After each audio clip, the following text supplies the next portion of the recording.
నా చిన్న చిన్న కోరికలు.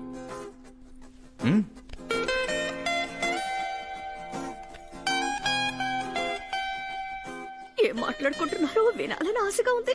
ఎలా? ఏయ్ సరస్వతి, సరస్వతి! ఏంటి సుమతి? ఇంద్రుడు ఇంటికి ఓ అమ్మాయిని తీసుకొచ్చాడు. అందుకే నిన్ను మేడ మీదకి పంపించేశాడా? మా వాడు 6 నెలల క్రితమే నన్ను పంపించేశాడు. అసూయే. సో మీ మొదటి జీతం 50,000 రూపాయలు. అవునండి, ఆ తర్వాత ఇదంతా. సంపాదించడం మొదలు పెట్టగానే అమ్మకి రెస్ట్ ఇచ్చేశారు. రోడ్లో ఒంటరిగా నడవాలి. ఆ రోజే కదా నేను మిమ్మల్ని రోడ్లో. అవును. ఇదేంటి మొదటి రోజు మొదటి షో? షకీలా సినిమా మొదటి రోజు మొదటి షో చూడాలి. అదే. ఏ రెండో షోకి వెళ్తే?